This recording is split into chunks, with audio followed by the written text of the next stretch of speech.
जों फैबाय 12.2 नि 1 नम्बर कुइसनाव बेयाव बुंदों मोनसे बेंखननि सखावा 6 सेन्टिमिटार सखावा बेसेबां 6 सेन्टिमिटार बेंखोन्दोनि मा दिहुननांगौ जोङो दब्लायथिखौ दिहुननांगौ जुदि बेंखोन्दोनि खनाया बेसेबां 60 डिग्री जायो होमब्ला जोङो साइडआव मोनसे बेंखन आखिबाय हमनानै लाबाय बे अ मेरु गोनां बेंखनाव नैबे सखावा बेसेबां 6 सेन्टिमिटार बेयो 6 सेन्टिमिटार सखाव ओरैबो 6 सेन्टिमिटार सखाव बेयो नैबे अ मेरु अ ए ओरैखौ जों लाबाय अ बि बेयो ओमफ्राय मिरुआव बेयाव खनाया बेसेबां बानायदों 60 डिग्री बानायदों होमबा जोङो माने दब्लायथि दिहुननांगौ बेंखोन्दोनि दब्लायथि बेंखोन्दोल' बुंनाय थायोब्ला जों माखौ बुजिनांगोन उन्दै बेंखोन्दोनि नामा बे फैबाय अ ए नैबे पि नैबे बि नैबे पि होमबा नैबे रं होबाय आङो बे रं होनाय दब्लायनि दब्लायथिखौ जोङो दिहुननांगौ अब्ला बोरै जों बेखौ बोरै दिहुनगोन सलुसना बेनिफ्राय स्टार्ट जाबाय सलुसनाव जोङो बेयाव लिरनो हायो होनाय दं बेंखननि सखावखौ जों आरजों फोरमायो नङा होमबा सखावा बे दङ 6 सेन्टिमिटार ओमफ्राय मिरुआव सोमजिनाय खना आं बेयाव डाइरेक्ट बुंसै बेंखननि मा बेयाव मिरुनि खनाखौ जों माजों देखाय थिथाजों खनाया बेसेबां दङ बेयाव 60 डिग्री नङा होमबा 60 डिग्री होमबा जोंहा बेंखोन्दोनि दब्लायथि दिहुननांगौ नालाय बेयाव जों नांसिगोन देरफर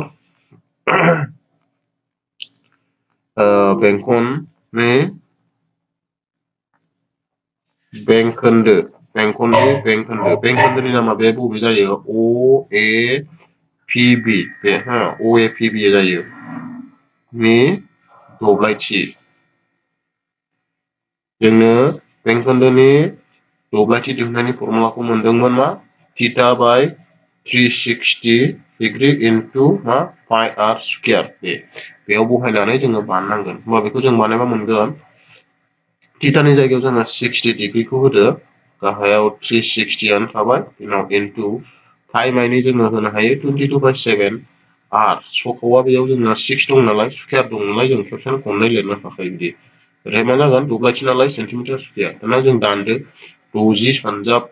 1 60 सानजाब 6 मा जायो 360 जायो नङा होमबा बेनि उनावहाय जों दानबावनो हायो नैबे 6 गाहायनि 6 होमबा मा थागोन जोंना गोजौआवहाय 22 into 6 गाहायाव 7 बेखौ बानायथारबा जों मोनगोन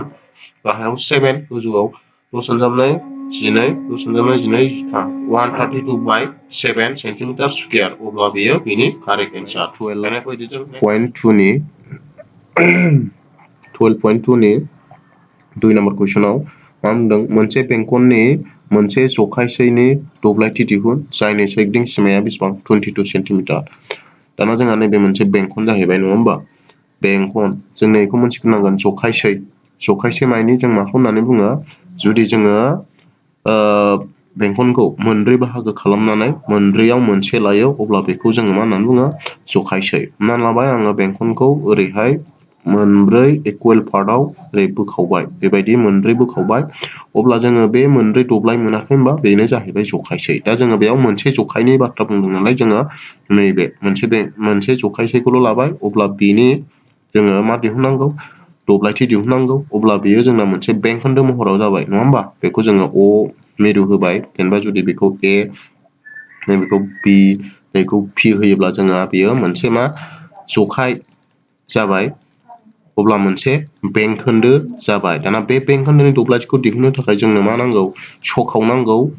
आरो मा नांगौ खनाखौ नांगौ खनाया जोंना बेयाव मा जागोन बेबायदि बोखावबाय नालाय बेयाव गावजों गाव थोंगोर जालायबा बेयाव जोंना बेसेबां जागोन 90 डिग्री खनाथि खना जागोन बेयाव 90 डिग्री जागोन ओमफ्राय सखावा बेसेबां जायो जोङो बेखौ दिहुननांसिगोन आरोखि बेखौ मोननै राहायै बानायनो हायो जोङो मोननैबो राहाखौ बेयाव सोलोंनाय जागोन होमबा फैदो जोङो बेयाव सलुसना बेनिफ्राय स्टार्ट जोंना मा होनाय दं बेयाव होनाय दं सोरगिदिं सिमा बेंखननि मा होनाय दङ सोरगिदिं सिमा होनाय दङ सोरगिदिं सिमा बेंखननि सोरगिदिं सिमाया जोंना 22 दा बे सोरगिदिं सिमानिफ्राय जोङो सखाखौ दिहुननानै लानांगौ। होमबा सोरगिदिं सिमानि फर्मुलाया 2 पाइ r मोन, बेखौ होबाय ओरैहाय 22। दा बेखौ जोङो बानायबा मोनसिगोन 2 into पाइ माइनि मा 22/7 आव लिरनो हायो। r गैया, सखाखौ दिहुननांगौ 22। दा जों बेनिफ्राय मा खालामगोन, गोजौजों सानजाबजोबा गोजौना मा जासिगोन 2 into 22 into r, गाहायाव मा 7, ओरैहाय 22। दा बेहाय जों मा मोनो, नैबे 7आ नैबे 22 जों समान समान बारनानै थानाय 22 जों सानजाबो। माबे जागोन ओरैहाय 2 into 22 into r equal to ओरैहाय 22 into 7, नङा होमबा? दा जोङो r खौ लाखियोबा नैबे 2 into 22आ नैबे 22 into 7 खौ मा खालामसिगोन, ओरैहाय डिभाइड खालामहैसिगोन, नङा होमबा? बेनिफ्राय मोनबाय जों गोजौनि 22, गाहायनि 22 केन्सेल, होमबा सखावा मोनबाय। सखावा बेसेबां 7/2 सेन्टिमिटार मोनबाय जों सखावा। दा जोंहा जखायसेनि दब्लायथि दिहुननांगौ नालाय, एबाराव देयारफर बेंगननि जखायसेनि मा दब्लायथि, बेंखननि जखायसेनि दब्लायथि फर्मुलाया जोंना मामोन, θ/360 into पाइ r स्कुवेर। दा जों मानफोरखौ बहायदो, थिथानि जायगायाव जोङो मा जायो होनदोंमोनलाय, बेबायदि जखायाव 90 डिग्री, माबायाव जों होनांगोन 90 डिग्री, गाहायाव होदो 360 डिग्री into पाइ माइनि होदो 22/7। सखावा जोंना 7/2 दं नालाय, स्कुवेर नालाय बेखौ खननै लिरदो 7/2 into 7/2 बेबायदि। दा जों दानदो, 90 सानजाब 4 होबानो जों मा 360 खौ दाननो हायो। ओमफ्राय गाहायनि 7, गोजौनि मोनसे 7 केन्सेल, ओमफ्राय जों मा होबावदो, नैबे 2 जों 22खौ दानबा 11 मोनो, बे केन्सेल। होमबा गाहायाव जोंना मा थाखो, गाहायाव जोंना 4 सानजाब 2 बेसेबां जागोन 8, गोजौआव 11 सानजाब 7 77 बेयो। होमबा बेनो जोंना बेनि कारेक्ट एन्सार जाहैबाय आरो। दानिया जों बेखौ गुबुन मोनसे नेमजोंबो बानायनो हायो। जाबायदि जों बे नेमखौबो नायबावनोसै। जोंना गुबुन मोनसे नेमा जागोन, जोंना मा होनदोंमोन, नैबे मोनसे जखाया मा जायो होनदोंमोनलाय, जोंना 4 बाहागोनि से, गासै बेंखनखौ जोङो 4 बाहागोआव बोखावबाय, 4नि मा मोनसे, होमबा बिनि जखायनि दब्लायथि दिहुनबा जों बेखौ होनो हायो 4 बाहागोनि से सानजा मा बेंखननि दब्लायथि पाइ r स्कुवेर। बे फर्मुलाजोंबो जों बेखौ बानायनो हायो। होमबा जागोन 1/4 into पाइ माइनि जों होनो हायो 22/7 into सखाव माइनि जोंना मा मोनलाय 7/2, मोननै लिरदो 7/2 into 7/2, दाना दानदो। दा बे सिनि मोनसे, गोजौनि सिनि मोनसे दानबाय, 2 सानजाब 11 मा 22 बेबायदि। मा आग्लायखो जोंनाव, गाहायाव 4 into 2, गोजौआव 11 into 7 आग्लायबाय। दा जों बेखौ सानजाबा मोनबाय, गोजौआव 77, गाहायाव 8 सेन्टिमिटार स्कुवेर। अब्ला जोङो मोननैबो फर्मुलाजों बानायबाय। नोंथाङा बबे मोनसेखौ साबसिन मोनो बेखौ नट खालामनानै लाबानो जाबाय। एक्सारसाइज जोङो 12.2 नि 3 नाम्बार कुइसन, 3 नाम्बार कुइसनखौ जों सावरायगोन। 3 नाम्बार कुइसनाव बुंदों, कुइसना गंसे घड़ीनि मिनिट दाबुनि लावथाइया 14 सेन्टिमिटार। मिनिट दाबुआ 5 मिनिटाव गोसारथि जानाय दब्लायथि दिहुन। 5 मिनिटाव बेसेबां गोसारथि जायो बिनि दब्लायथि दिहुन थिनदों। होमब्ला जोंना नैबे मोनसे घड़ीनि सावगारि दङ, नैबे मिनिट दाबु, बेयो गोसोमा मिनिट दाबु, बिनि लावथाइया बेसेबां 14 सेन्टिमिटार। थारमानि सखावा 14, बियो जोंना 5 मिनिटाव बबाव फैगोन, 5 मिनिटाव नैबे सायाव फैगोन, नैबे गोजा नुनाया, नङा होमबा? होमब्ला बे 5 मिनिटाव गोसारथिया जादों, नङा होमबा? बे गोसारथि जानायनि दब्लायथिया बेसेबां बेखौ दिहुननांगौ। होमबा जों बेखौ दिहुननो थाखाय जोंनो मा नांगौमोन, सखाव नांगौ आरो खना नांगौ, नङा होमबा? बे मोननैखौ मोनबानो जोङो बेखौ दिहुननो हागोन। सखावा जोंना नैबे 14 जागोन, 14, सखावा जोंना मा जागोन 14 सेन्टिमिटारानो जागोन। नाथाय खनाखौ मोनथिया जोङो, मा खनाखौ जोङो दिहुननानै लाग्रोनांगोन। जों मोनथिगौ मोनसे मिरुआव जोंना बेसेबां खना बानायोमोन एबा बेसेबां खना सोमजियोमोन, 360 सोमजियोमोन, नङा होमबा? ओमफ्राय नैबे जोंहा मिनिट दाबुआ जुदि 1 मिनिटआव थाङो, बा 1 मिनिटआव थांनो थाखाय जोंहा एबा 1 मिनिटआव बेसेबां डिग्री खना बानाय बेखौ दिहुननानै लाग्रोनांगोन, नङा होमबा? 1 मिनिटनिखौ मोनबानो जों 5 मिनिटनिखौ मोनगोन। मिनिट दाबुआ 1 मिनिटआव खनसे ओरै सोरगिदिं गिदिंगोन, बेयो खनसे सोरगिदिं गिदिंनाय माने 60, नङा होमबा? 60 सेकेन्ड। होमबा जोङो 60 जों जोङो जुदि रानोब्लानो जोङो 1 मिनिटआव बेसेबां गोसारथि जायो बेखौ मोनगोन, नङा होमबा? 60 जों रानोब्ला जों बेसेबां मोनगोन 6। होमबा जोङो मोनथिबाय 1 मिनिटाव बेसेबां खना बानायो 6 डिग्री खना बानायो होमबा 5 मिनिटाव बेसेबां खना बानायगोन बेखौ 5 जों इनटु खालामबानो जों मोनसिगोन नङा होमबा 5 जों इनटु खालामबानो जोङो बेसेबां जासिगोन बेयो 30 डिग्री खना जासिगोन बेयो नङा होमबा बे होमबा जोङो खनाखौबो दिहुननानै लानो हाबाय दाना जोङो बेखौ बोरै लिरगोन बे सलुशना बेनिफ्राय स्टार्ट जाबाय होमबा जों लिरगोन बेयाव गिबियावनो जोङो लिरनांगोन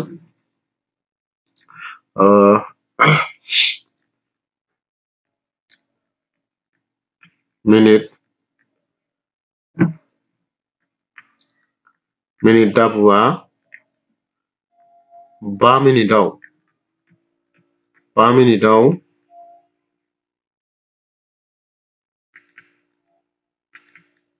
गोसारथि जाना बानायनाय खनाखौ जों दिहुनना लाग्रोनांगोन नङा होमबा थीटा बेखौ जों बोरै खालामदोंमोन 360 खौ जोङो मा 60 जों रानबाय इनटु 5 मिनिट होननांलाय 5 जों सानजाबाय होमबा बेसेबां मोनदोंमोन जों बेना 30 बेयो ओमफ्राय सखावखौ आर लाबाय जोङो सखावखौ माखौ लानांगोन 14 सेन्टिमिटार नङा होमबा बे दानिया जोङो बेंक खोन्दोनि दब्लायथि दिहुननांसिगोन एबा 5 मिनिटाव गोसारथि जानायनि दब्लायथि होमबा जोङो बेयाव लिरगोन बेखौ therefore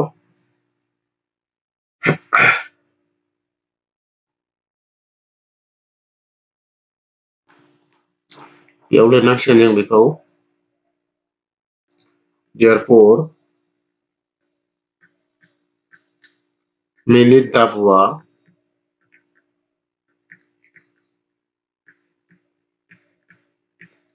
5 मिनिटाव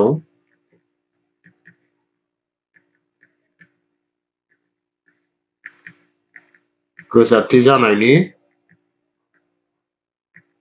दब्लायथि समान समान बेहाय जों लिरनांसिगोन मा मिनिट दाबुआ 5 मिनिटाव गोसारथि जानायनि दब्लायथि होननानै जोङो बेंक खोन्दोनि फर्मुलाखौ बेयाव बहायदो थीटा बाय 360 इनटु पाइ आर स्क्वायर फर्मुलाखौ जों बहायबाय दाना थीटानि जायगायाव जोङो बेसेबां मोनखो 30 खौ बहायबाय गाहायाव 360 इनटु पाइनि जायगायाव जों होगोन मा 22/7 खौ आर स्क्वायर सखआ जोंना 14 नालाय स्क्वायर नालाय 14 खौ खननै जोङो सानजाबनानै लानोसै बेबायदि नङा होमबा दाना दानदो जोङो बोरै दाननो हायो जा नैबे 0 जों नैबे 0 केन्सेल जाखायो 3 जों जोङो 32 खौ रानबा बेसेबां मोनो 12 मोनो नङा होमबा बे दानबाय दाना नैबे 7 जों आङो 14 खौ दाननो हायो 7 सानजाबनाय होबानो मा जायो नैबे 14 खौ दाननो हायो नङा होमबा दाना जों मा दानबावनांगोन नैबे 2 जों आं 12 खौ दाननो हाबावो 2 सानजाब 6 होबा मा जायो 12 बेयो केन्सेल नङा होमबा आरो नैबे 22 जों 6 जों दाननो हाबावो 2 सानजाब 3 6 2 सानजाब 11 बेसेबां 22 बेबायदि दानबाय नोंथांमोना दाननायखौ रोंखागोन दानिया फैदो जोङो बेखौ मा आग्लायखो बेखौ लिरनोसै जोंना आग्लायबाय गाहायाव 3 ल' आग्लायबाय गोजौआवहाय 11 सानजाब 14 दाना बेखौ जोङो ओरै लिरनोसै गाहायाव 3 गोजौआव 11 जों 14 जों सानजाबनाय बेसेबां जायो साइडआव सानजाबनोसै आङो 11 जों जुदि 14 जों सानजाबबा मोनगोन 4 4 1 1 4 5 1 154 मोनगोन ओमफ्राय बेना जखाया मा जागोन सानगुदिया सेन्टिमिटार स्कुवेर 154/3 सेन्टिमिटार स्कुवेर जागोन होमबा 5 मिनिटाव घड़िया बेसेबां गोसारथि जायो होननानै बुङोब्ला जोंना 154/3 सेन्टिमिटार स्कुवेर गोसारथि जागोन आरो बियो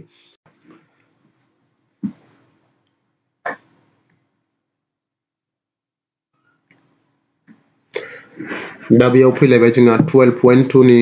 4 नाम्बार कुइसनाव सोंदों मोनसे बेंखननि सखावा बेसेबां 10 सेन्टिमिटार आरो सिलिं हांखोआ मिरुआव 1 खनाथि खना सोमजिहोदों 1 खनाथि मानि बेसेबां 90 डिग्री खना सोमजिहोदों बा दब्लायथि दिहुननांगौ मानि दब्लायथि 1 नाम्बाराव जोंहा उन्दै बेंखन खोन्दोनि दब्लायथि ओमफ्राय 2 नाम्बाराव दङ गेदेर बेंखन खोन्दोनि दब्लायथि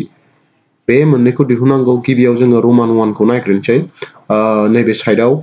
नोंथांमोना नुबाय फरायसाफ्रा नुबाय बेयाव मोनसे बेंखन दङ नैबे अ मिरु गोनां बेंखन बे अ मिरु गोनां बेंखन ओमफ्राय आङो बेयाव जखाफोरखौ लानानै आखियोब्ला जाहैबाय नैबे मोनसे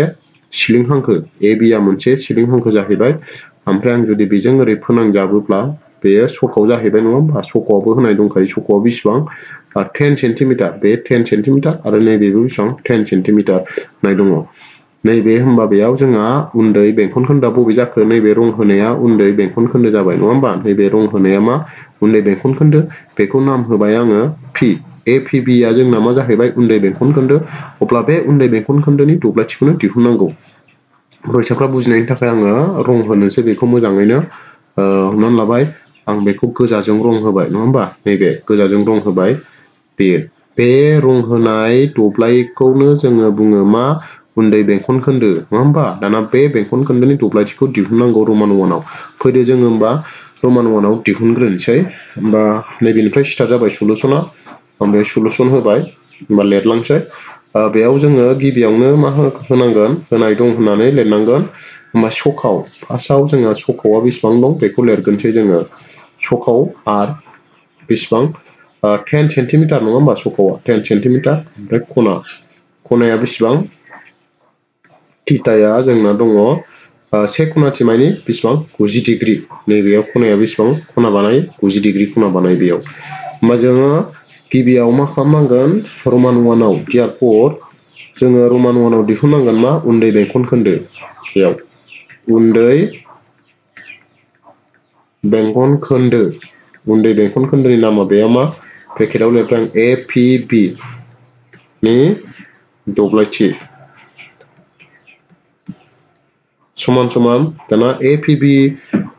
उन्दै बेंखन खोन्दो दब्लायथि दिहुननायनि फर्मुलाया जोङो मा जागोन गिबियाव जोङो नैबे OAPB बेंक खोन्दोनि दब्लायथि दिहुननानै लानांगोन बेनि उनावहाय जोङो नैबे आखान्थिथामनि दब्लायथिखौ दानख' हरगोन अब्लानो बे रं होनाय दब्लायखौ जोङो मोनगोन होमबा जों गिबियाव मा खालामनांगोन OAPB बेंक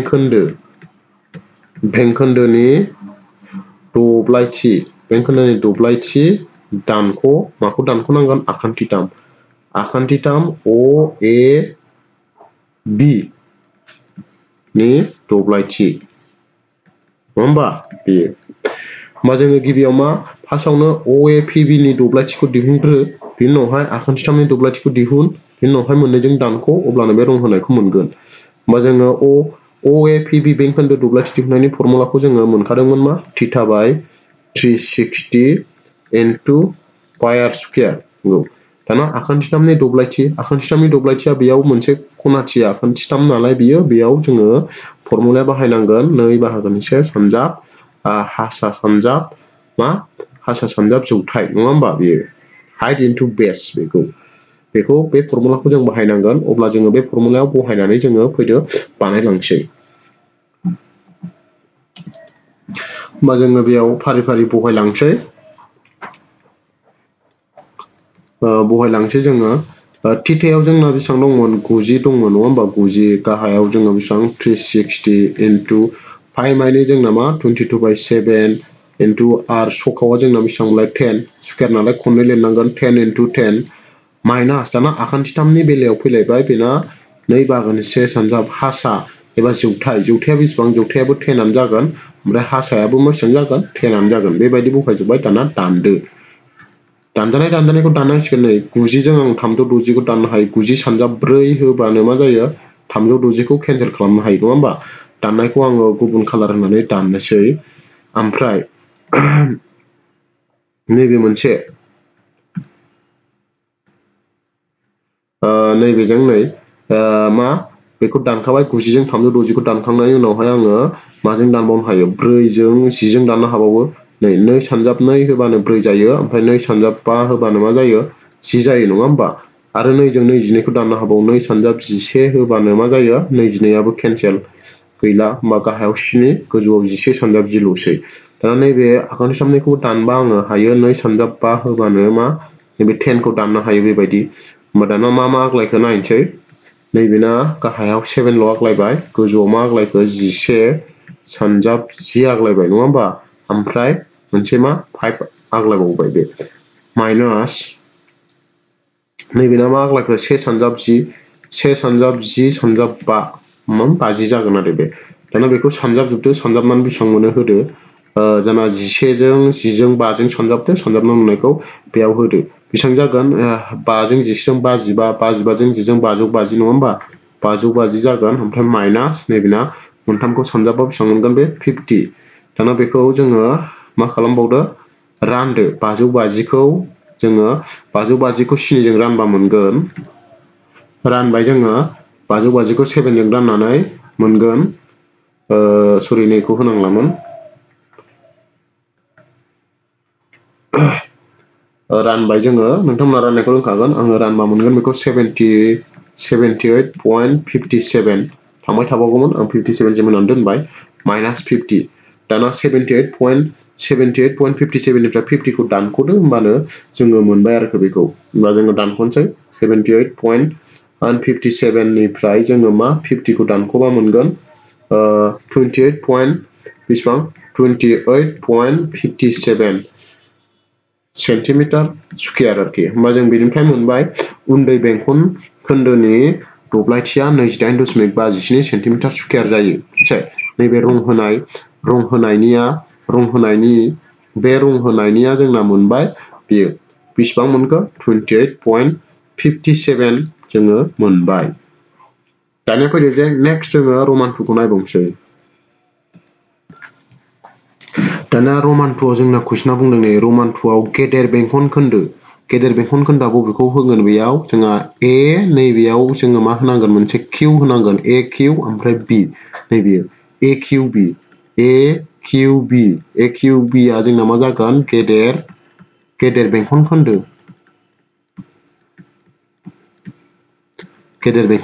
दाना जोंहा बे ए किउ बि निखौ बोरै दिहुनगोन गिबियाव जोङो बे गल बेंखननि दब्लायथिखौ दिहुनगोन मिथिबाय गल बेंखननि दब्लायथिखौ दिहुनखांनानै जोङो दहायसो मोननाय एसे सिगाङाव बानायनानै मोननाय नैबे उन्दै बेंखन खोन्दो ए पि बि बिनि दब्लायथिखौ दानख'बानो जोंहा मोनगोन मिथिबाय फैदोब्ला जोङो बेखौ फारि फारि बानायबावनोसै होमबा बेनि फर्मुलाया जोंना जागोन बेंखननि दब्लायथिनिफ्राय जोङो उन्दै बेंखन खोन्दोखौ दानख'नाय होमबा फैबाय जोङो रमान 2 आव लिरबाय बेयाव कुइसना रमान 2 आव लिरबाय गेदेर बेंखन खोन्दो ए किउ बि नि दब्लायथिया जागोन जोंहा बेंखननि दब्लायथि फायार स्कुवेरनिफ्राय जोङो उन्दै बेंखन खोन्दोनि दब्लायथिखौ बेबायदि दानख'नांगोन दाना बहायदो आरो बेयाव मोनसे बाथ्राखौ गोसोआव लानांगोन जोंहा फाइनि जायगायाव जोङो माखौ होनो 3.14 खौसो फाइनि जायगायाव जोङो होबाय 3.14 इनटु आरआ जोंना बेसेबां दंमोन बेखौ जों बेयाव बहायनांसिगोन आरआ जोंना बेसेबां दंमोन 10 स्कुवेर नालाय मोननै जागोन 10आ उनावहाय माइनास जोंना ए पि बि नि जायगायावथ' जोंहा बेसेबां 28.57 मोनदों होमबा बेनि जायगायाव जोंहा 28.57 खौ होनांसिगोन सेन्टिमिटार स्कुवेर दाना जोङो बेखौ सानजाबनानै लाग्रो 3.14 जों आङो 10 इनटु 10 बेखौ ज' सानजाबजोबबा जोंना सानजाबजोबदो मोननैनि सिगाङाव दशमिक होदो होमबा मोनगोन 314 मोनगोन माइनास 28.57 सेन्टिमिटार स्कुवेर दाना बेखौ दानख'योब्ला जों मोनगोन 314 निफ्राय जोङो मा खालामनांगोन 314 निफ्राय जोङो 28.52 खौ दानख'बा मोनगोन जोंहा बेयाव 285.5 सेन्टिमिटार स्कुवेर बेबायदि मोनबाय बिजाबनि लेखाजों बिजाबनि एन्सारजों मिलायहोनोबा बेबायदि होदो नङाबा जों बेखौ एक्जेक्ट दानख'थारबा जोंना मोनगोन बेसेबां 285.43 सेन्टिमिटार स्कुवेरफ्राम आरोखि बे होमबा बेनि कारेक्ट एन्सारा जाहैबाय बेनो बेखिनियावनो जोंना बे कुइसननि सलुसनाबो जोब्बाय दानिया फैदो जोङो नेक्स्ट 5 नम्बर कुइसनाव बुंदों मोनसे बेंखननि सकावआ 21 सेन्टिमिटार आरो मोनसे बोरलाया मिरुआव 60 डिग्री खना सोमजिहोदों बा दिहुन रमान 1 आव दङ बोरलानि लावथाइ दिहुननांगौ 2 आव दं बोरलाया सोमजिहोनाय बेंखोन्दोनि दब्लायथि ओमफ्राय 3 नम्बराव दं सिलिं हांखा सोमजिहोनाय बेंखन खोन्दोनि दब्लायथि ओमफ्राय मोनथाम दङ फारि फारि जों दिहुनलांसै गिबियाव सावगारिखौ आखिग्रोनोसै नैबे मोनसे बेंखन बेयाव जोंहा मा खालामबाय नैबे मिरु नैबेयाव जोंहा ए आरो बि बे ए बि आ मोनसे बोरला दाना जोंहा सकावआ बेसेबां दङ ओरै फोनांजाबब्ला सकावआ बेसेबां 21 सेन्टिमिटार ओरैबो फोनांजाबब्ला जों बेसेबां 21 सेन्टिमिटार ओमफ्राय मिरुआव खनाया बेसेबां बानायदोंनो 60 डिग्री खना बानायदों अब्ला गिबियाव जोङो नैबे ए निफ्राय नैबे बि सिम बेसेबां गोलाव बे बोरलाखौ दिहुननांगौ एबा बे बोरलानि लावथायखौ जोङो दिहुननांगौ अब्ला फैदो जोङो स्टार्ट खालामसै गिबियाव रमान 1 निखौ रमान 1 निखौ आं बेनिफ्राय स्टार्ट खालामसै जोंहा सलुशनाव रमान 1 आव जोंहा फार्स्टआवनो जोङो मा खालामनांगोन सकाव होनाय दं जोंना सकावा बेसेबां आरआ बेसेबां होनाय दङ 21 सेन्टिमिटार ओमफ्राय खनाया बेसेबां दङ मिरुआव बानायनाय खनाया बेसेबां 60 डिग्री होमबा देयारफर बोरलानि लावथाय होननानै लिरनांसिगोन जों बेयाव जों लिरबाय फर्मुलाया जोंना मा जायोमोन थीटा बाय 360 इनटु 2 पाइ आर बेमोन बोरलानि लावथाय दिहुननायनि फर्मुला दा थीटायाव जों मा होनांसिगोन 60 खौ होनांसिगोन गाहायाव दङ जोंहा 360 डिग्री इनटु 2 इनटु पाइ माइनि जोंना मा 22/7 आर सकाव बेसेबां दङ जोंहा 21 दा बेखौ दाननांसिगोन जोङो 60 जों 360 खौ आं डाइरेक्ट दाननो हायो 60 सानजाब 2 होबानो मा जायो 360 जायो नङा होमबा केन्सेल खालामबाय दाना आङो 7 जों 2 खौ दाननो हायो 7 सानजाब 3 होबा बेसेबां 21 दानबाय आरो आं हाबावो नैबे 3 जों 6 खौ दानबा 3 सानजाब 2 बेसेबां 6 नङा होमबा केन्सेल खालामबाय दाना गोजौनि 2 गाहायनि 2 केन्सेल खालामबा जोंना थागोन मा अनलि 22 ल' थागोन 22 सेन्टिमिटार होमबा बोरलानि लावथाया बेसेबां जागोन 22 सेन्टिमिटार दानिया फैदो जोङो नेक्स्ट पार्ट नायबावनोसै 2 नम्बराव दाना जों मा दिहुननांगौ बोरलाया सोमजिहोनाय बेंखोन्दोनि दब्लायथि बेंखोन्दो दानिया फैदो रमान 2 आव जोङो दिहुनसै बोरलाया सोमजिहोनाय बेंखोन्दो रमान 2 आव आङो बोरलाया सोमजिहोनाय बेंखोन्दोनि दब्लायथिनि फर्मुलाखौ बेयाव लिरनानै लाबाय ओमफ्राय सावगारिखौबो आङो बेयाव खनसे आखिफिनबाय फरायसाफ्रा बुजिनो मोननायनि थाखाय नैबेबायदि जोंना सावगारिया नैबे जोङो दा माखौ दिहुननांगौ उन्दै बेंखोन्दोल' होनोब्ला गोसोआव लाखा बेंखोन्दोल' होनोब्ला जोङो उन्दैखौ बुंनाय जायो उन्दैया बबे जागोन बेयाव नैबे अ ए नैबे पि बि नङा होमबा बे अ ए पि बि नै बियो बे रुं होनाया होमबा बेनिखौ जों बोरै दिहुनगोन फर्मुलाया थीटा बाय 360 इनटु पाइ आर स्कुयार बे दाना जोङो मानफोरखौ बहायनोसै जोंहा थीटायाव बेसेबां दङ 60 डिग्री दङ गाहायाव मा जागोन 360 डिग्री इनटु पाइ माइनि मोनथिखायो बेसेबां होनांगौ 22/7 इनटु आर सकाव बेसेबां दंमोन जोंना 21 दंमोन नङा होमबा स्कुयार नालाय मोननै जानांगोन 21 इनटु 21 दाना जोङो बेखौ मा दानलायनांसिगोन आरोखि दाननो हानायखौ जोङो दानलांसै आङो दाननायनिखौ कलमखौ सोलायनानै लानो आङो 60 जों 360 खौ दानबा बेसेबां 60 सानजाब 6 मा जायो 360 जायो नङा होमबा ओमफ्राय मा दाननो हाबावो आङो 7 जों 2 खौ दाननो हायो 7 सानजाब 3 होबानो मा जायो नैबे 2 दानजायो नङा होमबा बेयो बिनि उनावहाय आङो नैबे 3 जों नैबे 6 खौ दानहरफिननो हायो 3 सानजाब 2 होबानो मा जायो नैबे 6 दानजायो नङा होमबा बेयो दाना 2 जों आङो 22 खौ दाननो हाबावो 2 सानजाब 11 होबा बेसेबां जायो 22 जायो होमबा गैला मा आग्लायखो गोजौआव 11 सानजाब 21 ल' आग्लायबाय दाना मोननैजों सानजाबनानै मोननायानो बेनि एन्सार जासिगोन होमबा आं साइडआव सानजाबनोसै 21 जों 11 जों सानजाबा जोङो बेसेबां मोनगोन 1 2 बेसेबां मोनगोन 1 3 2 231 सेन्टिमिटार स्कुयार मोनगोन होमबा बेयाव जों मोनबाय बेंखोन्दोनि दब्लायथिया उन्दै बेंखोन्दोनि दब्लायथिया बेसेबां मोनखो नैबे कालार होनायनिया जोंहा 231 सेन्टिमिटार स्कुयार मोनबाय दानिया जोङो नेक्स्टआव दंबावो जोंना नैबे 3 नम्बराव रमान 3 आव दंबावो दाना सिलिं हांखा सोमजिहोनाय बेंखन खोन्दोनि दब्लायथि सिलिं हांखा सोमजिहोनाय बेंखन खोन्दो होमबा बेनि थाखाय जोङो गुबुन मोनसे सावगारि आखिबावनांसिगोन सिलिं हांखो गोनां अब्ला फैदो जोङो बेखौबो बानायनोसै दा रमान 3 आव फैबाय जोंना कुइसना दंमोन सिलिं हांखा सोमजिहोनाय बेंखन खोन्दोनि दब्लायथि दाना बेयाव सिलिं हांखा सोमजिहोनाय बेंखन खोन्दोआ माखौ बुङो आं सावगारिखौ बुजिनायनि थाखाय मोनसे आखिफिनबाय नैबे गोजा रं होनाय गैया होमबा गोजा रं होनाय नैबे APB बे APB नि दब्लायथिखौ दिहुननो थिननाय जादों दाना जोङो बे APB नि दब्लायथिखौ बोरै दिहुनगोन गिबियाव जोङो नैबे OAPB नि दब्लायथिखौ दिहुनगोन बेनि उनावहाय नैबे आखान्थि 3नि दब्लायथिखौ दानख'गोन अब्ला आङो खनसे लिरनानै लानोसै फर्मुलाखौ बेयाव फर्मुलाखौ जों बेबायदि खनसे लिरबाय मा OAPB नि दब्लायथि दानख' आखान्थि 3 OAB नि दब्लायथि दाना बेयाव जोङो बहायलांसै फारि फारि जोंना OAPB नि दब्लायथिया सिगाङाव बानायनानै मोनखाबाय जोङो बेसेबां मोनदोंमोन 231 मोनदोंमोन 231 सेन्टिमिटार स्कुयार बेनिफ्राय जोङो माखौ दानख'नांगौ आखान्थि 3 OAB नि दाना आखान्थि 3आ बेयाव नैबेबायदि आखान्थिथाम हो बे आखान्थिथामखौ मोजाङै गोसोआव लानांगोन एबा मोजाङै बुजिनांगोन बेयाव 60 डिग्री गोनां नङा होमबा 60 डिग्री गोनांबाथाय सानदो बेयो मोनसे गोरोब आखान्थिथाम जागोन बे आखान्थिया गासैबो समान जाजोबगोन आरो खनाफ्राबो समान जाजोबगोन अब्ला गोरोब आखान्थिथामनि दब्लायथि दिहुनबा जोंना दब्लायथिनि फर्मुलाया जायो √3/4 आखान्थि स्कुयार √3/4 a स्कुयार बे फर्मुलाखौ गोसोआव ला बेयो 60 डिग्री थायोब्लानो जोङो बे फर्मुलाखौ बाहायनो हायो होमबा जोङो बे फर्मुलाखौ बाहायनोसै आखान्थिथाम OAB नि दब्लायथि दिहुननायाव जोङो माखौ बाहायनोसै √3/4 a स्कुयार बे फर्मुलाखौ जोङो बाहायबाय गोरोब आखान्थिथामबाथाय बे फर्मुलाखौ बाहायो दाना फैदो ओमफ्राय 231 माइनास √3 खौ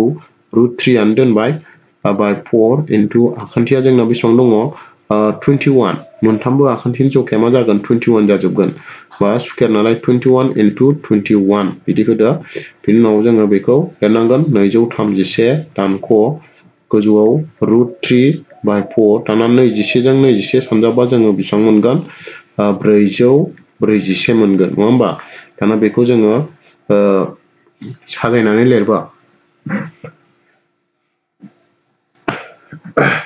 साजायनानै लिरबा जोङो बेखौ लिरनो हायो बेसेबां 231 माइनास √3 जों 441 जों सानजाबा बेसेबां जायो 441 √3/4 जायो अब्ला जोंना एन्सारा बेयावनो जाहैबाय बेखौ जोङो सानगुदिया सेन्टिमिटार स्कुयार होननानै दोनदो अब्ला बेनिफ्राय मोनबाय जोङो बेंखन खोन्दोनि दब्लायथियाबो बेसेबां मोनो बेबायदि बा बेहायनो जोंना बे कुइसननि सलुसनाबो जोब्बाय दा कुइसनाव फैबाय बेयाव बुंदों कुइसना मोनसे बेंखननि सकावआ 15 सेन्टिमिटार सिलिं हांखोआ मिरुआव 60 डिग्री खना सोमजिहोदों बेंखननि उन्दै आरो गेदेर बेंखन खोन्दोनि दब्लायथि दिहुन माखौ उन्दै आरो गेदेरखौ दिहुननांगौ उन्दै आरो गेदेर बेंखन खोन्दोनि दब्लायथि दिहुननांगौ आरो लोगोसे होनाय दङ बेयाव बाहायाव होनाय दङ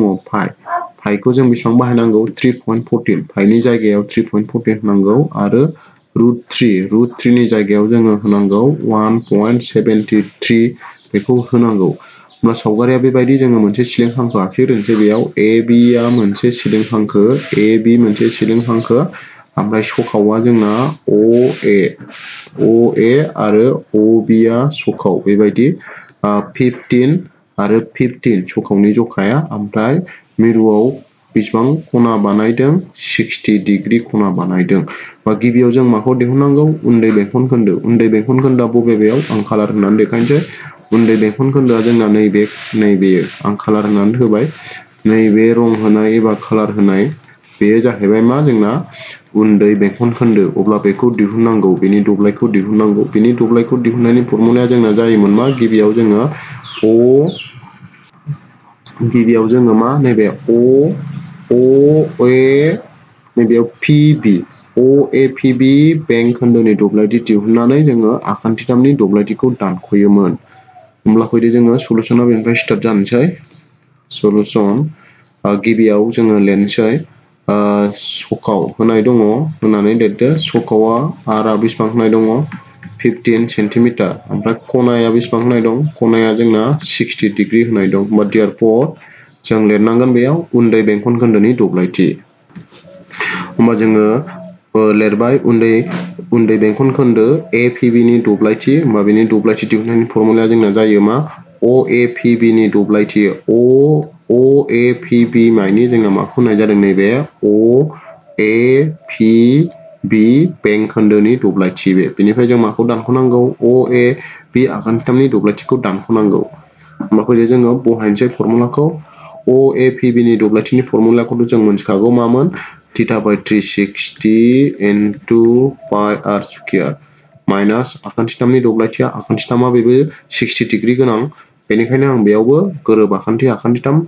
√3/4 a स्कुयारखौ बाहायनो हायो आं बेखौ बाहायबाय दाना मानफोरखौ बहायलांसै थीटानि जायगायाव जों बेसेबां होनांगोन 60 गाहायाव 360 डिग्री into पाइनि जायगायाव जों मा होनांगौ 3.14 खौ होनांगौ आरो सकावआव बेसेबां दं 15 स्कुयार नालाय खननै सानजाबदो 15 into 15 माइनास दाना √3 नि जायगायाव आं होनांगोन 1.73 खौ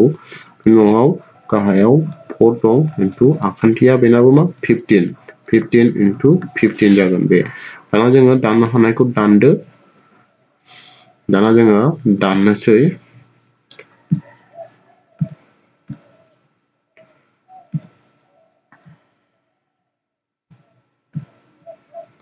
दाना जोङो दाननोसै मा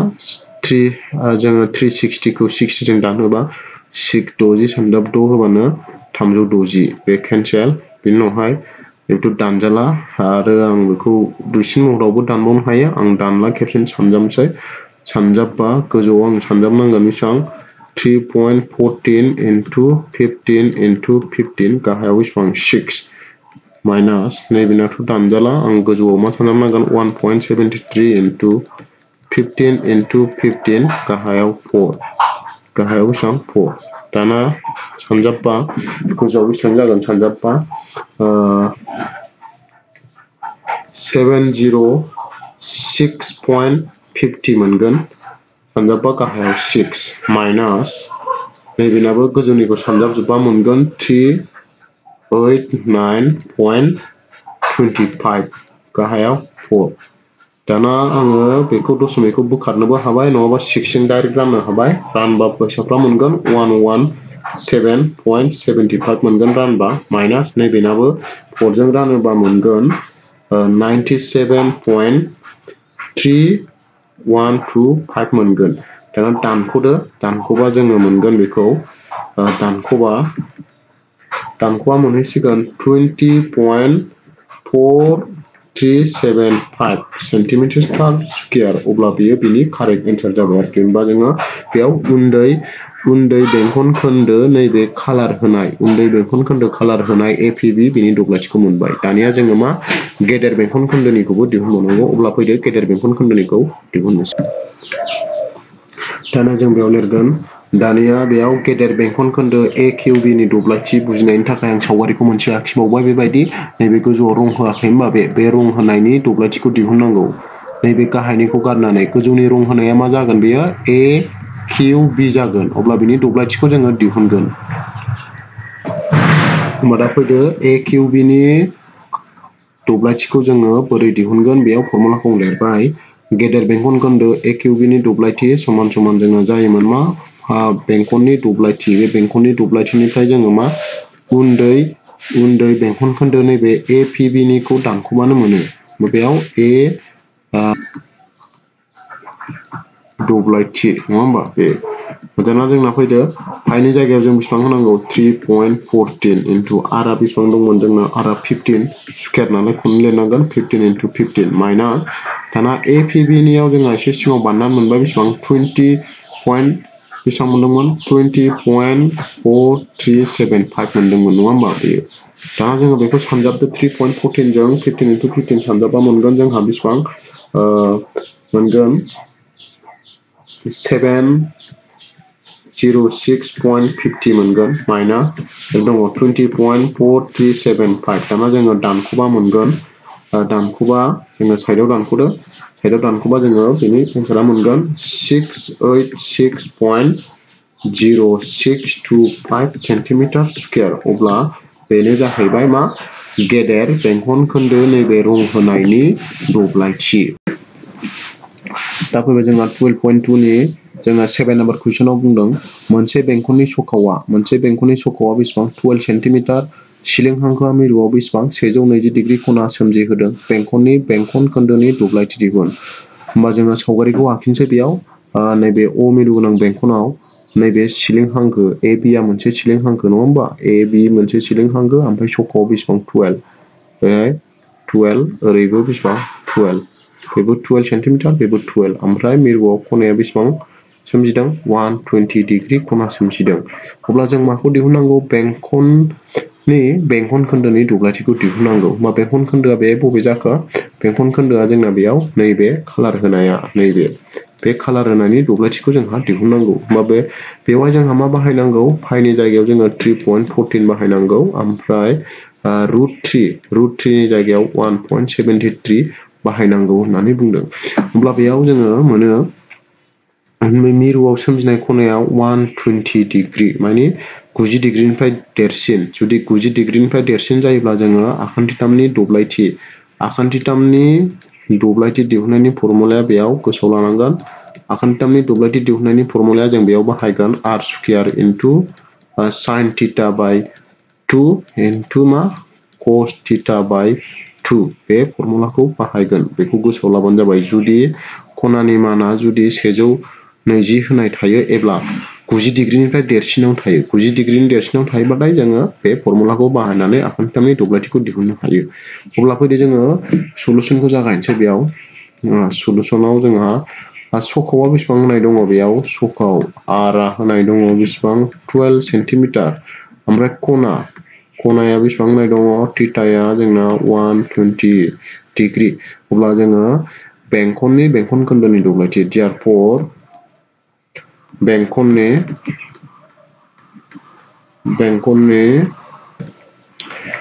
बेंखन खोन्दोनि दब्लायथि आङो फर्मुलाखौ गाहायाव खेबसेनो लिरखाबाय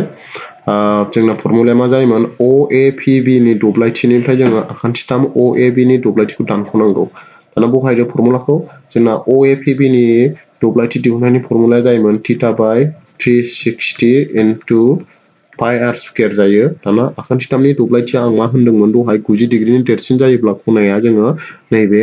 फर्मुलाखौ बाहायनो हायो होमब्ला बाहायदो होमबा आखान्थिथाम OAB नि दब्लायथिनि जायगायाव जों लिरनो हायो आर स्कुवेर इनटु मा साइन थीटा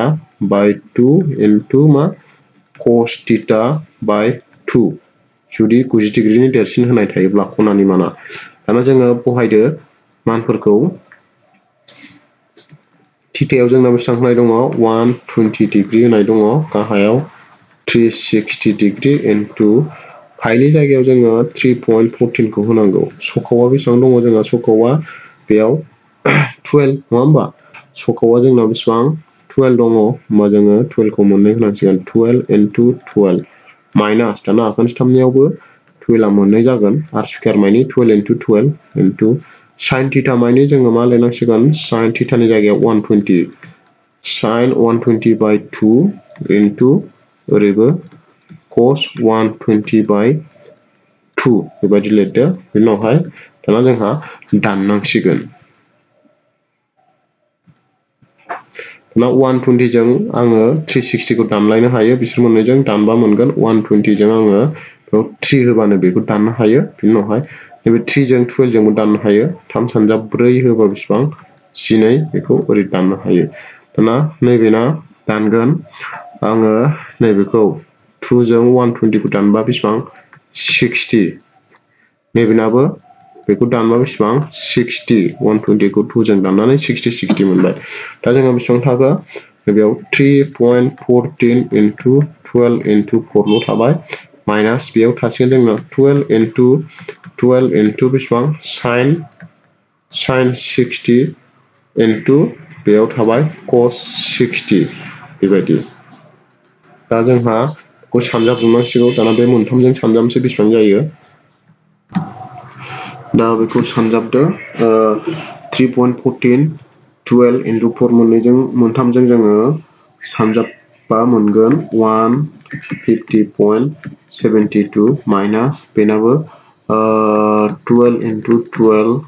इनटु साइन 60 नि माना जोंना जायोमोन लेसन 8 आव मोनखादोंमोन जोङो बेसेबां √3/2 जायो इनटु ओमफ्राय cos 60 ना बेसेबां जायोमोन हाफ जायोमोन दा बेयाव जोङो दानलायनो हासिगोन 2 जों आं 12 खौ दानबा बेसेबां मोनो 6 मोनो नङा होमबा 2 जों जुदि 2 जों आङो 12 खौ दानबा 2 सानजाब 6 बेसेबां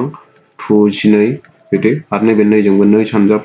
6 बेसेबां 12 केन्सेल खालामनो हाबाय बेबायदि बेनि उनावहाय जोंहा थाबाय 150.72 माइनास नैबेनाव थासिगोन जोंहा 6 इनटु √3 नि जायगायाव जों होनो हायो 1.73 आरो बेखौ होनो थिनखादों नालाय 1 खौ होबाबो जाबाय होआबाबो जाबाय दाना 150.72 माइनास दाना बे मोनथामजों सानजाबदो जोङो बेसेबां मोनो 6 ओमफ्राय 1.73 जों जोंहा मा सानजाबनांगौ होमबा सानजाबाव जोंना मोनगोन 6 सानजाबदो बेसेबां 36 ओमफ्राय 1.73 खौ सानजाबदेरबा जों मोनगोन 62.28 मोनगोन दाना बेखौ 150.72 निफ्राय दानख'बा जों मोनगोन 150.72 माइनास 62.28 खौ जोङो दानख'बा बेखौ जोङो मोनगोन बेसेबां सेन्टिमिटार स्कुवेर अब्ला जोंना बे बेंखन खोन्दोनि दब्लायथिया बेसेबां मोनबाय 98.45 सेन्टिमिटार स्कुवेर अब्ला बेनो बिनि कारेक्ट एन्सार होमबा जोंना बे रं होनायनि दब्लायथिखौ जोङो मोनबाय। दानिया फैदो जोङो नेक्स्ट कुइसन नायनोसै। 10 नम्बर कुइसनाव बुंदों मासे गरायखौ 5 मिटार गोलाव दिरुंजों 15 मिटार आखान्थि गोनां मोनसे बर्ग महर गांसो फोथारनि मोनसे खनानि काटनि खिला मोनसेयाव खानानै दोनदों। नैबे मोनसे बर्ग महर फोथार माने आखान्थिनि जखाया बेसेबां 15 मिटार, बेबो 15 मिटार, बेबो 15 मिटार, बेबो 15 आरो बेबो 15 मिटार नि मोनसे फोथार। बेयाव मोनसे नैबे खनायाव मासे गरायखौ बेसेबां मासे गरायखौ 5 मिटार दिरुं 5 मिटार गोलाव दिरुंजों खानानै दोनदों। थारमाने सखावा बेसेबां 5 मिटार। ओमफ्राय खनायानो बेयाव बेसेबां सोमजिगोन, खनाया बेयाव जोंना बर्ग नालाय बेयाव जोंना बेसेबां 90 डिग्री खना सोमजिगोन आरो। होमबा बे गराया जोंना नैबे ओरै रं होआखै होमबा, बे रं होनायनि सिङावल' गांसो जानो हागोन। दिरुङा 5 मिटारल' गोलाव नालाय बियो नैबेयाव ओरै राउन्ड ओरै गिदिंनानै बियो बेबायदि राउन्ड गिदिंनानै बियो मा गांसो जानो हागोन आरो। नैबेयाव बियो जाहैनो हानाय नङा, दिरुङा सौहाया नालाय बेयाव जाहैनो हानाय नङा। खालि बे नैबे राउन्ड होनायावल' बियो गिदिं गांसो जाबाय थानो हागोन। अब्ला जोंनाव कुइसना सोंदों होमबा बियो बेसेबां गुवार जानो हागोन गांसोखौ। होमबा नैबे आं ओरै रं होआखै होमबा बेखिनि रं होनायखौल' बियो जानो हागोन। 5 मिटार दिरुंजों खायोब्ला बे रं होनायखौल' एबा रं होनाय बाहागोआवल' बियो गांसो जानो हागोन। होमबा बे दब्लायखौनो जोंहा दिहुननांगौ। होमबा बेयो मोनसे मा जाहैयो जोंहा बेंखोन्दो जायो। बेंखोन्दो जाबाय नालाय अब्ला जोङो बेंखोन्दोनि दब्लायथि दिहुनबानो जागोन आरोखि। होमबा फैदो जोङो रमान 1नि सलुसनखौ बानायनोसै। बेयाव सलुसन 1आव दङ सखावा जोङो बेयाव बेसेबां 5 मिटारखौ लानांगोन। ओमफ्राय खना थिथाया बेसेबांखौ लानांगोन जोङो, बेयाव 90 डिग्री जायो नालाय जोङो 90 डिग्री लानांगोन। होमबा देयरफर जों लिरनांसिगोन रमान 1आव मा होनदों फोथारनि बाहागोनि दब्लायथि जेराव गराया गांसो जानो हायो। माबायाव लिरनांसिगोन जोङो गराया गांसो लिरबाय जोङो गराया गांसो जानो हानाय फोथारनि बाहागोनि दब्लायथि समान बे मोनसे बेंखोन्दो जाबाय नालाय जोङो बेयाव लिरनांसिगोन थिथा बाय 360 इनटु पाइ आर स्कुवेरखौ। दाना जोङो बे मानफोरखौ बहायदो। थिथानि जायगायाव जोङो मा होनांसिगोन 90 डिग्री होनांसिगोन। गाहायाव 360 डिग्री इनटु पाइनि जायगायाव जोङो मा होननो थिनदों बेयाव पाइनि जायगायाव जोङो 3.14 खौ होनांगौ। पाइनि जायगायाव होदो 3.14 इनटु सखावा बेसेबां 5 नालाय स्कुवेर नालाय मोननै जादों 5 इनटु 5 बेयो। दाना जोङो बेखौ दानजायोबा दानदो। जोङो 90 जों 360 खौ दाननो हायो। होमबा जोङो दानबा मोनगोन बेखौ 90 सानजाब 4 होबानो मा 360 डिग्री गैला दानजाला। होमबा गोजौआव मा थाखो 3.14 इनटु 5 इनटु 5 गाहायाव 4 बेखौ सानजाबजोबबा जों मोनगोन 78.5 गाहायाव 4। दाना 78.5 खौ जोङो जुदि 4 जों रानो अब्ला मोनगोन जोङो 19.625 मिटार स्कुवेर। होमबा गराया बेसेबां गुवार गांसो जानो हायो होमबा बे गराया जानो हानाय फोथारनि दब्लायथिखौ जोङो दिहुनना मोनबाय 19.625 बर्ग मिटार। दानिया नेक्स्ट पार्ट नम्बर 2 आव दङ गांसो जाग्रा दब्लायखौ बारायना जुदि दिरुंखौ 5 मिटारनि सोलायै 10 मिटार गोलावजों खालामो। सिगाङाव जोंहा 5 मिटारमोन सखावा एबा दिरुङा 5 मिटारमोन। दानिया जोङो 5 मिटारखौ सोलायनानै बेसेबां 10 मिटार खालामबाय। अब्ला गराया बेसेबां गुवार जानो हागोन बेखौबो दिहुननांगौ। निस्सय जोंना मा जासिगोन एसे बारायसिगोन नङा होमबा। सिगाङाव 5 मिटारमोन दा 10 मिटार जाबाय नालाय एसे बारायसिगोन। होमबा जोङो सावगारिखौ गोदानै आखिबा बेयो जागोन नैबेबायदि। सिगाङाव बेखिनिखौ जानो हादोंमोन 5 मिटार दिरुंजों। दा जोंहा 10 मिटार दिरुं होनाय लोगो लोगो गराया नै इसिबांखिनि गोजानखौ जानो हानाय जाबाय नङा होमबा। निस्सय बांसिन जानो हासिगोन। बेसेबां बांसिन जानो हासिगोन जोंहा बेखौनो दिहुननांगौ। होमबा जोङो गिबियाव 10 मिटार दिरुं होनानै खायोब्ला जोङो बेसेबां गुवार जानो हायो बेखौ दिहुननांसिगोन जोङो। होमबा फैदो जोङो रमान 2 आव दिहुननोसै। होमबा सखावा बेसेबां जागोन सखावा आरा सिगाङाव 5 मिटारमोन दा बेसेबां जाबाय 10 मिटार जाबाय 10 मिटार ओमफ्राय कना थिथाया बेसेबां जागोन जोंना 90 आनो थागोन बेयो होमबा देयरफर गराया गांसो हानाय जायगानि दब्लायथि मा फैबाय जोंहा गराया गांसो जानो हानाय जायगानि दब्लायथि होमबा जोंहा फर्मुलाखौ होबाय थीटा बाय 360 इनटु पाइ आर स्क्वायर जोंना थीटायाव जोङो मा होनांगोन 90 खौनो होफिननांगोन होमबा गाहायाव 360 डिग्री इनटु पाइ माने जों बेसेबां 3.14 दाना आराव जोंहा मा 5 दाना दिरुङा जोंना मा जाबाय 5 जाबाय होमबा सरि 5 नङा सिगाङाव 5 मोन दा बेसेबां जाखो दिरुङा जोंना 10 जाबाय होमबा जोङो आरनि जायगायाव 10 होनांसिगोन 10 इनटु 10 दा जोङो फैदो दानसै 90 जों 360 खौ दानबा बेसेबां 90 सानजाब 4 होबा बेसेबां जायो 360 बे दाना फैबाय आरो जों दानबावनो हायो बेसेबां 4 जों 10 जों दाननो हायो आच्छा बेखौ जोङो 2 सानजाब 5 होबा बेसेबां 10 2 सानजाब 2 होबा बेसेबां 4 होमबा जोङो बेसेबां थाखो आरो दानबावनो हायो 2 सानजाब 5 होबा बेसेबां 10 होमबा जोङो दानजा जोब्बाय बेसेबां मोनखो 3.14 इनटु 5 इनटु 5 मोनबाय दा बेखौ ज' सानजाबजोबो जोंहा बेसेबां मोनो